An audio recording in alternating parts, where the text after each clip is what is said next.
फिर से स्वागत करता हूं। दोस्तों आज हम लेकर आए हुए कक्षा 12 रसायन विज्ञान में क्या होता है जब केवल रासायनिक समीकरण दीजिए। जी हाँ दोस्तों, बहुत ही इंपॉर्टेंट टॉपिक है और ये बहुविकल्पी के बाद नंबर उठाने में दूसरा सेकंड हैंड पर ये टॉपिक आता है। ठीक है, तो ध्यान समझिएगा हम कौन कौन से रिएक्शन बताएंगे और कैसे बताएंगे, एकदम इजी भाषा में बताएंगे। तो दोस्तों क्लास को स्टार्ट करने से पहले जो स्टूडेंट चैनल पहली बार आ चुके हैं तो फटाफट आप लोग क्लास को लाइक कर दीजिए और फटाफट अपनी क्लास को शेयर कर दीजिए। कोई भी समस्या होती है तो हमें जरूर कमेंट बॉक्स में कमेंट करिएगा, कोशिश करेंगे कि आपकी समस्या को दूर किया जा सके। दोस्तों आपको साथ में बताते चले कि ये कब पूछेगा, मतलब आपके केमिस्ट्री के पेपर में कब और किस जगह पूछेगा। तो बात करते हैं तो ये क्या होता है जब केवल आपको रासायनिक समीकरण देना होता है। ये दोस्तों आपके बोर्ड एग्जाम में क्वेश्चन नंबर 6 में इसका ख पॉइंट है। ध्यान सुनिएगा, क्वेश्चन नंबर 6 जो रहेगा उसमें का जो ख पॉइंट रहेगा, ख में आपको दिया रहेगा 5 देगा। इसमें केवल रासायनिक समीकरण लिखना होगा, वो 5 आपको दे रखेगा। ठीक है, और पांचों को आपको करना होगा। अगर सही से अगर 5 कर देते हैं तो वहां पर आपको एक नंबर हर समीकरण पर, ध्यान सुनिए, एक नंबर हर समीकरण पर आपको मिलेगा। अगर पांचों सही कर देते तो बहुत ही आसानी से आपको 5 नंबर यहाँ से मिल जाएंगे। और जैसा कि आप जानते हैं कि बहुविकल्पी 6 नंबर और इससे 5 नंबर, अगर दोनों अगर बहुविकल्पी का क्वेश्चन और ये रिएक्शन का क्वेश्चन अगर आप कर देते तो बहुत ही कम समय में आप 11 नंबर आसानी से पूरा ला सकते हैं। ठीक है, तो ये बहुविकल्पी के बाद ये इसका नंबर आता है नंबर के हिसाब से कि इसमें आपको अगर रिएक्शन सही होता है तो आपका कोई भी नंबर नहीं कटेगा और पूरा आपको नंबर भी मिलेगा। इसलिए इंपॉर्टेंट टॉपिक है, बहुत ही ध्यान से पढ़िएगा, बहुत ही अच्छे से तैयार करके चलिएगा। ठीक है, तो बात करते हैं। तो पहला क्वेश्चन हम यहाँ पर ले लेते हैं। अब क्वेश्चन फर्स्ट आपके सामने कहता है ग्लिसरॉल को ऑक्जेलिक अम्ल के साथ हम गर्म करते हैं तो वह कौन सा यौगिक बनता है, इसका हमें समीकरण लिखना होता है। ठीक है, तो सबसे पहले बात करते हैं, बहुत ही इजी हो जाता है जब आपसे बोल देता है ग्लिसरॉल को ऑक्जेलिक अम्ल के साथ आपको रिएक्शन करानी है। तो सबसे पहले आपको ग्लिसरॉल का फार्मूला याद होना चाहिए। तो बात करते हैं ग्लिसरॉल का आप इस तरीके से भी लिख सकते हैं, CH2OH, फिर C से सिंगल बॉन्ड रहेगा, फिर CHOH, फिर इससे कार्बन से फिर सिंगल बॉन्ड रहेगा आपका CH2OH यहाँ हो जानी है। ठीक है, इसी को हम क्या कहते हैं, ग्लिसरॉल बोलते हैं। अगर नई फार्मूला याद है तो फटाफट आप लोग लिखिए और तुरंत इसे याद करिए। ठीक है, प्लस आपसे क्या बोला, ऑक्जेलिक अम्ल। ऑक्जेलिक अम्ल का फार्मूला आप सभी को पता होगा। ठीक है, क्या होता है, COOH और यहाँ सिंगल बॉन्ड से फिर C, डबल बॉन्ड O, और फिर यहाँ पर सिंगल बॉन्ड से आपका क्या हो जाएगा, OH हो जाएगा। थोड़ा सा लिखने का तरीका इसलिए ताकि आपको अभी हम समझाएं कैसे इसका आपको समीकरण यहाँ पर बनता है। ठीक है, इसको हम बोलते हैं दोस्तों ऑक्जेलिक अम्ल, इसे हम बोलते हैं ऑक्जेलिक अम्ल। और ये बहुत ही इंपॉर्टेंट आपका यौगिक का नाम है ऑक्जेलिक अम्ल और ग्लिसरॉल। ये दोनों फार्मूले आपको अच्छे से याद होने चाहिए, बहुत जगह पे इसका यूज होता है। तो बात करते हैं यहाँ का ग्लिसरॉल को ऑक्जेलिक अम्ल के साथ क्या करते हैं, क्रिया करके मतलब करता है और गर्म करते हैं तो ये क्या बनाएगा।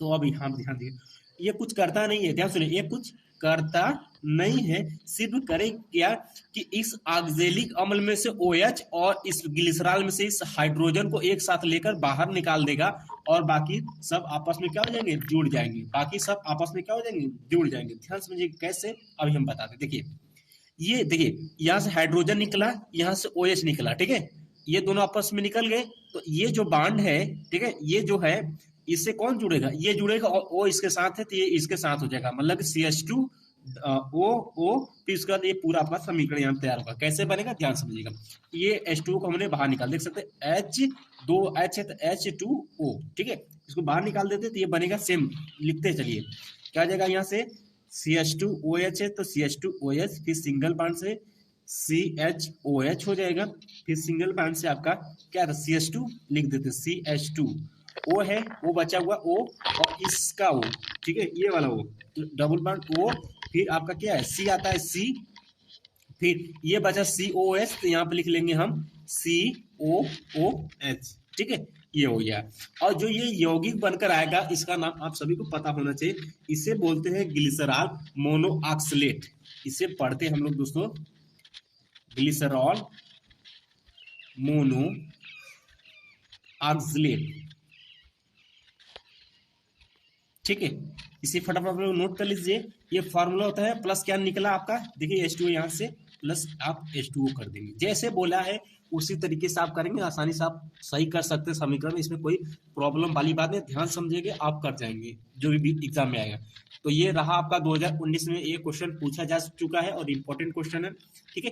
अब इसके बाद ये आपने फटाफट नोट करते चलिएगा क्योंकि बहुत ही इंपॉर्टेंट क्लासेस चल रही हैं आपकी और आप अच्छे समझते चलिएगा। अगला हम लोग ले लेते हैं सोडियम थायोसल्फेट और आयोडीन से अभिक्रिया, ठीक है। दूसरा इसमें आ जाता है आपका रिएक्शन, दूसरा सोडियम थायोसल्फेट, सोडियम को शॉर्टकट में लिखते हैं सोडियम थायोसल्फेट, ठीक है। तो सोडियम थायोसल्फेट और कहता है आयोडीन से अभिक्रिया करती है, से अभिक्रिया करता है, ठीक है। तब क्या बनाएगा, और ये भी आपको 2019 के बोर्ड एग्जाम में क्वेश्चन पूछा हुआ है, इंपॉर्टेंट क्वेश्चन है। तो बोला है सोडियम थायोसल्फेट, तो हम लोग लिखेंगे सोडियम थायोसल्फेट। तो सोडियम थायोसल्फेट, तो सोडियम का नाम तो एन यहाँ पे आएगा, लेकिन थायोसल्फेट तो Na2H2O3 हो जाएगा। इसे हम पढ़ते हैं सोडियम थायोसल्फेट। फटाफट आप लोग नाम नोट करते चलिएगा। और कहता है आयोडीन के साथ, तो I2 ले लेते हैं, इसके साथ ये अभिक्रिया करेगा तो क्या बनाएगा, ध्यान सुनिएगा। इसके साथ अभिक्रिया करेगा तो यहाँ पर बनाएगा आपका NaI प्लस यहाँ पर सोडियम टेट्राथायोनेट बनाएगा, ठीक है। तो उसका सूत्र होता है, यहाँ से बनाएगा, क्या बचा यहाँ से NaI बन गया आपका NaI। देखिए यहाँ पर हम दो अणु लगा लेते हैं ताकि आपका समीकरण संतुलित हो। यहाँ पर दो अणु हमने लगा लिया, ठीक है। 2Na2H2O3 sodium thiosulphate plus I2 यहाँ पर ले लेते हैं। तो यहाँ से ये बनाएगा 2NaI प्लस यहाँ पर बनाएगा Na2S4O6 बनाएगा। इस यौगिक का नाम हम यहाँ पर लिख देते हैं सोडियम टेट्राथायोनेट, टेट्राथायोनेट